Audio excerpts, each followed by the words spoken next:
Hello students, Vinayak Sanskrit class में आपका स्वागत है। कल सीबीएसई एग्ज़ाम शुरू होने वाले हैं, तो सबसे पहले संस्कृत का ही एग्ज़ाम है। तो बेटा इस पेपर को बड़ा ध्यान से देखना। जो भी बच्चे इस क्लास को ज्वाइन कर रखी है देखते हैं तो थोड़ा सा ध्यान से देखिएगा। देखिए, कोड नंबर 122 क्लास 10th। तो सबसे पहला हमारा जो क्वेश्चन होगा वो अपठित अवबोधनम होगा। उसे हम कैसे करें? तो सबसे पहले जब गद्यांश करें कम से कम 2 या 3 बार पढ़ें उसे, क्योंकि एक बार से समझ में नहीं आए तो 2 या 3 बार पढ़ने से हमारे जो सारे क्वेश्चन है वो हम कर सकते हैं। सबसे पहले हमारा 1 वर्ड क्वेश्चन होगा, तो इसमें 1 वर्ड में ही आंसर देना है। ध्यान रखें, जो अनुस्वार वाला क्वेश्चन होते हैं तो उसमें अनुस्वार के स्थान पे 1 वर्ड में मैं लिखा जाता है। तो ध्यान इस क्वेश्चन को ध्यान से कीजिएगा। 3 क्वेश्चन, एक क्वेश्चन एक्स्ट्रा होगा, उसके अकॉर्डिंग आप आंसर कर सकते हैं। पूर्ण वाक्यन, इसी प्रकार पूर्ण वाक्यन है। तो जो क्वेश्चन हम क्वेश्चन की हेल्प लेकर के उसको लाइन में ढूंढेंगे, देखेंगे उसको ध्यान से, और वह आंसर होगा। तो हम दोनों तरीके से जब करेंगे, अगर हम अपने क्वेश्चन के आधार पे करेंगे या फिर अपने पैराग्राफ के आधार पे करेंगे तो भी हमारा आंसर सही होगा। तीसरा क्वेश्चन होगा अवबोधनात्मक कार्य, जिसे हम वार्षिक कार्य भी कह सकते हैं।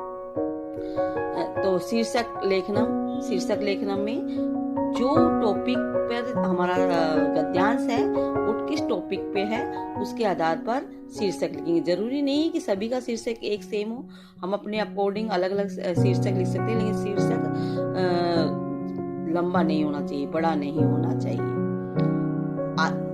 आगे होगा 4th नंबर पे भाषिक कार्य अनुच्छेद, जो आपका अपठित गद्यांश है उसके संबंधित होंगे, उससे संबंधित भाषिक कार्य में क्वेश्चन होंगे। कर्तृपद की क्रिया दे दी जाएगी आपको, और आपको सब्जेक्ट बताना है क्या है। ऐसे ही सब्जेक्ट दे दिया जाएगा तो आपको वर्ब यानी आपकी क्रिया बतानी है क्या होगी। विशेषण विशेष्य, कर्तृपद, क्रियापद और उसका अन्वय। जो सर्वनाम शब्द है, सर्वनाम शब्द को संज्ञा पद में बदलना, ये किसके लिए आया है, ये सभी इस तरह से क्वेश्चन होंगे। पर्यायवाची, विलोम शब्द, ये सब मतलब विलोम शब्द आपको बाहर से भी मिल सकता है, आपकी बुक उसमें गद्यांश से भी मिल सकता है, लेकिन आंसर आपका गद्यांश से ही मिलेगा। उसके बाद आएगा हमारा 2nd क्वेश्चन, औपचारिक अनौपचारिक पत्र, जो मंजूषा से भरने हैं आपको। तो आपको जो वर्ड पहले आ रहे हैं पत्र में वो पहले भरें, जिससे आपका अगर आप वो चीज़ पहले फिल करेंगे तो आपके पास कम वर्ड बचेंगे, तो आपका जो पत्र कम से कम गलत होने के चांस रहेंगे। 3rd क्वेश्चन होगा आपका चित्र आधारित वर्णनम या अनुच्छेद। ये ऑप्शन में होंगे दोनों क्वेश्चन, आपकी जो इच्छा हो वो कर सकते हैं। तो चित्र आधारित जो क्वेश्चन होंगे उसमें आपका चित्र दिया गया होगा, सबसे पहले हमें वो चित्र किसका है उससे संबंधित लिखना है वाक्य। उसके बाद में चित्र में क्या क्या दिया गया है उसके अकॉर्डिंग लिख सकते हैं। ध्यान रखना, ये अनुच्छेद में और चित्र आधारित वर्णनम में हमें सब मतलब सरल और छोटे वाक्य बनाए, जिससे वो गलत होने के चांस कम हो। 4th क्वेश्चन होगा हमारा हिंदी भाषा से या इंग्लिश भाषा से संस्कृत में वाक्य निर्माण करने हैं 5। तो उस 5 वाक्यों का निर्माण करेंगे, इसमें भी एक्स्ट्रा मिलेंगे आपको। तो आपको बड़े ध्यान से, सबसे पहले मैंने आपकी क्लास ली थी अनुवाद प्रकरणम, तो उसमें समझाया था कि सबसे पहले हमें सब्जेक्ट का ध्यान रखना है कि सब्जेक्ट कौन से पुरुष में है, कौन से वचन में है, उसके अकॉर्डिंग ही हमें क्रिया का प्रयोग करना है। क्रिया में हमें लकार का भी ध्यान रखना है। उसके बाद जो बीच वाले शब्द हैं उसमें हमें कारक विभक्ति आदि का ध्यान रखना है, उसके अकॉर्डिंग आपको आंसर करने हैं।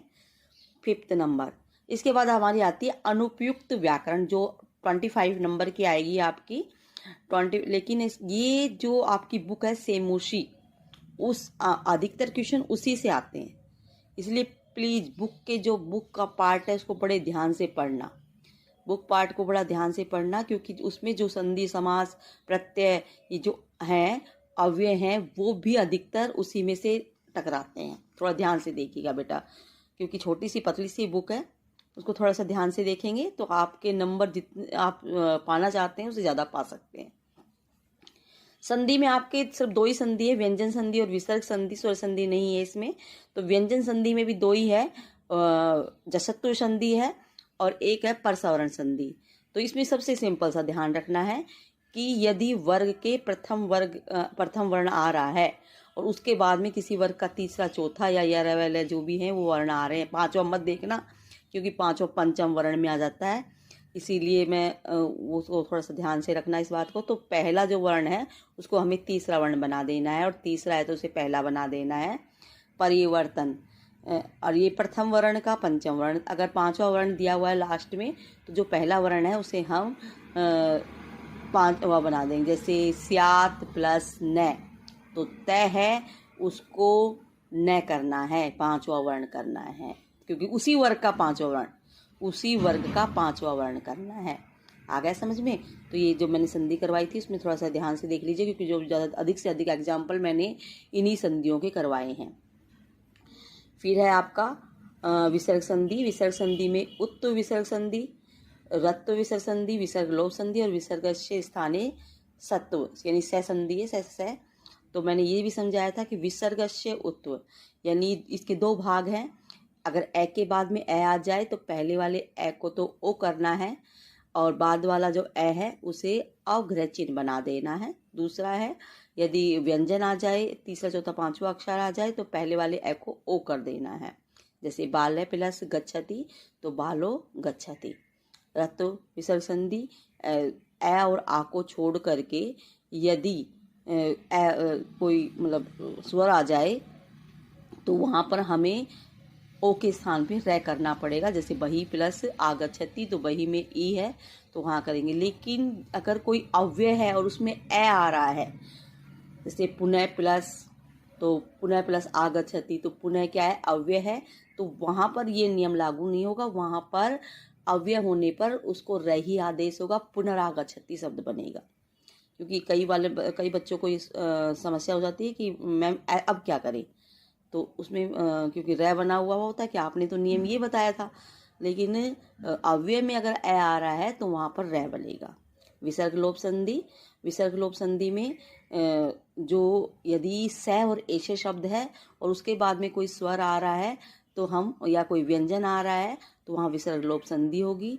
वरना यदि ऐसे पहले कोई असमान स्वर के बाद में कोई असमान स्वर आ रहा है तो उसे वहाँ पर भी हमें विसर्ग लोप संधि का अतः प्लस एव, तो यहाँ पर ए के बाद में ए आ रहा है यानी असमान स्वर आ रहा है तो वहाँ विसर्ग लोप संधि होगी। विसर्ग से स्थाने स, यहाँ पर विसर्ग के स्थान पे स होगा अतः सत्व विसर्ग संधि का नियम होगा। क्योंकि फटाफट क्लास कर लेनी है बेटा, मुझे सारा सिलेबस समझाना है। तो ध्यान, समास में भी आपके 4 समास है, तत्पुरुष, बहुब्रीहि, अव्ययीभाव, द्वंद्व। और द्वंद्व में जरा ध्यान से देखिएगा बेटा, ये द्वंद्व समास में, इसमें तत्पुरुष समास में केवल विभक्ति वाला आएगा, नया तत्पुरुष वाला समास आपको सिलेबस में नहीं दिखा रखा है। द्वंद्व समास में केवल इतरेतर आएगा, जैसे पाणी च पादौ च ये शब्द आ जाए। वैसे ये समास, ये जो है समाहार द्वंद्व समास का एग्जाम्पल है, पाणी पादम इसका आंसर होना चाहिए। लेकिन अगर हमारे में केवल इतरेतर है और आपके ऑप्शन में पाणी पादा दे रखा है, अगर 2 वर्ड है पाणी च पादम च तो पाणी पादौ इसका आंसर होगा। ध्यान से देखिएगा। प्रत्यय, तद्धित, तद्धित प्रत्यय मतुप ठक त्वय तल, तो इसमें मतुप का मान या वान शेष रहेगा, ठक का इक शेष रहेगा, त्वय का त्वम हो जाएगा, तल का ता हो जाएगा। स्त्री प्रत्यय टाप और नीप, टाप का आ और नीप का ई। ध्यान रखिए ये वाक्य के अकॉर्डिंग करना है। टाप जैसे मतलब बालिका कथ्यंती दे रखा है तो बालिका के आगे विसर्ग लगाना, यानी बहुवचन एक वचन बहुवचन और द्विवचन का विशेष ध्यान रखेंगे। ऐसे निप प्रत्यय में भी यही नियम है। वाच्य परिवर्तन केवल लट लकार में आएंगे और लट लकार में कर्तृ कर्म और क्रिया का आपको इम्पोर्टेंट है, कर्तृवाच्य कर्म वाच्य, ठीक है। तो कर्तृ और भाववाच्य, तो कर्तृवाच्य में तो आपको पता है सिंपल प्रथमा विभक्ति में आपका कर्ता होना चाहिए, क्रिया कर्ता के अनुसार होनी चाहिए। कर्म में, कर्म वाच्य में हमें कर्म का ध्यान रखना है, कर्म कौन से वचन में उसकी अकॉर्डिंग ही हमें क्रिया का प्रयोग करना है। समय, ये तो सबसे सिंपल है आपका। सामान्य, सपाद, सार्ध और पादोन। पादोन समय में आपको ध्यान रखना है, जैसे 45 दे रखा है तो आपका आंसर पादोन पंचवादनम होगा, ठीक है। आगे देखिए ध्यान से, ये है आपका 12 क्वेश्चन जो अब ये है आपका पठित पुस्तक, यानी आपकी सेम उसी पुस्तक से आपका ये क्वेश्चन है। तो इसमें तो आपको पता है गद्यांश आएगा, गद्यांश में एक पदन पूर्ण वाक्य और वही भाषिक कार्य वाले क्वेश्चन आएंगे। वो मैं आपको पठित गद्यांश में समझा चुकी हूँ, वही चीज़ें हैं। बड़े ध्यान से देखिए गद्यांश का, एक एक चीज़ बहुत ध्यान से देखिए क्वेश्चन करना है। ऐसे गद्यांश होगा, पद्यांश भी इसी तरह से होगा। आपको पद्यांश के जो पूर्ण वाक्य वाले जो आंसर है वो अन्वय करके उसका आंसर करने हैं। ऐसे नहीं कि मतलब आपको श्लोक के अकॉर्डिंग ही करने, आपको अन्वय बना के करने, यानी गद्यांश रूप में उसके आंसर देने हैं। नाट्यांश का बड़ा ध्यान से ध्यान रखना है, क्योंकि वहाँ पर अहम, जैसे हम क्वेश्चन करेंगे तो वहाँ पर गमिष्यति और जबकि उसमें लिखा होगा गमिष्यामि, तो आप कंफ्यूज हो जाएंगे अब क्या करें। तो ध्यान रखना कि वो क्वेश्चन क्या पूछ रहा है, उसके अकॉर्डिंग आपको आंसर देने हैं। फिर उसके बाद में आपका लास्ट क्वेश्चन होगा। उसके बाद में आपके नाट्यांश हो जाएंगे, प्रश्न निर्माण होंगे। प्रश्न निर्माण में जो डायरेक्ट दिए होंगे तो सिंपल सा मैंने आपको प्रश्न निर्माण की जो क्लास है मैं फटाफट करके ओनली 2 या 3 मिनट की मैं भेज दूंगी आपको, फटाफट से देख लीजिएगा उसको। फिर आ गया विशेषण और विशेष्य से संबंधित क्वेश्चन होंगे। ये पर्याय विलोम शब्द से क्वेश्चन होंगे, जो आपको ये विशेषण विशेष पर्याय विलोम शब्द ये आपको ना जो आपके वर्ड मीनिंग दिए हुए आपके चैप्टर के लास्ट में वो जरा ध्यान से देख लीजिएगा। 15 क्वेश्चन होगा आपका वही प्रश्न निर्माण वाला। 16 क्वेश्चन है आपका चैप्टर से ही आपको कोई श्लोक दिया जाएगा, उसका भावार्थ या अन्वय कर पूर्ण करके लिखना है। 17 में घटनाक्रम है, अधिकतर 2-3 साल से आपके बुक से ही आ रहे हैं, तो बुक के जो चैप्टर से अच्छे से पढ़ना है। और 18 क्वेश्चन होगा, मैंने बताया तो वर्ड मीनिंग जरा ध्यान से देखना। ओके बेटा, पेपर को ध्यान से करना और जो मेरी ये क्लास थोड़ा सा ध्यान से देखना, जिससे आप पेपर को अच्छे से अच्छा कर सके। Thank you.